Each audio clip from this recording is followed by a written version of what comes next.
India's President Droupadi Murmu is in Angola on a 4-day state visit, the first ever visit by an Indian president to the country. On the surface, the trip looks ceremonial, attending Angola's 50th Independence Day celebrations and marking 40 years of diplomatic ties next year. But beneath the formalities lies a much bigger strategic story.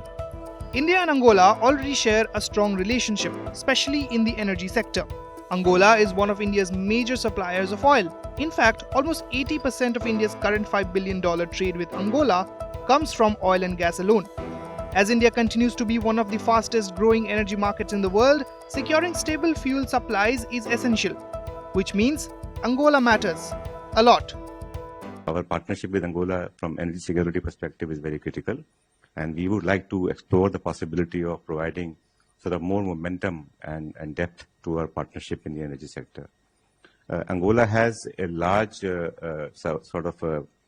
segment of arable land, and they are very keen that Indian expertise, Indian technology in the area of agriculture can be utilized by Angolan side. So we are very ready to share our experience with the Angolan side, and this visit will give us a chance to discuss those elements also. During the visit, India and Angola signed multiple agreements, including cooperation in fisheries, aquaculture, and marine resources. But the real significance lies in what was discussed behind closed doors: defense cooperation, technology partnerships, critical minerals, and long-term energy contracts. India has already approved a $200 million line of credit to help modernize Angola's defense forces. This is part of a larger pattern.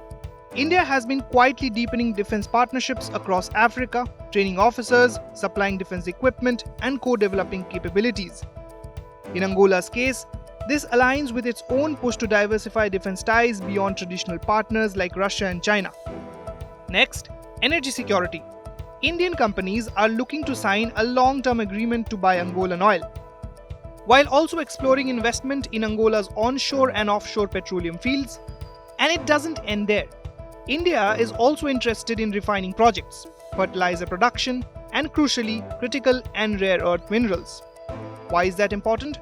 Because the future of electric vehicles, batteries, renewables, semiconductors, basically the future of modern technology depends on critical minerals. And right now, China dominates the supply chain. To balance this, India needs new partners. Angola, with its underexplored mineral reserves, fits perfectly into India's national critical minerals mission. Then there's diamonds. Angola is one of the world's biggest diamond producers. India is the global leader in diamond cutting and polishing. You can see the synergy. Angola has the stones, India has the skill and industry. Both sides gain. On the technology side, President Murmu made a pitch for sharing India's railway modernization experience. She highlighted the Vande Bharat high-speed trains, suggesting that Angola could also integrate such systems in its infrastructure rebuild. Angola has a sizable rail corridor, and I gather that they are trying to develop more connectivity towards Namibia as also towards Zambia, or DRC, and they are trying to sort of look at the possibility of partnership in the area of rail infrastructure. So again, we haven't received any clear concrete proposal from Angola, but maybe during this visit, this issue may come up for discussion, and we will be very happy to engage and see what are the possibilities in this direction. We have tremendous capacity, of course, in the rail sector, and we have been working in Africa in rail sector with Mozambique and other countries. And with both India and Angola having young populations, skill development emerged as a key theme, training youth for new sectors like digital services, cybersecurity, defense technology, and advanced manufacturing. Finally, there is the Africa strategy context. India's engagement with Africa is not random, it is deliberate.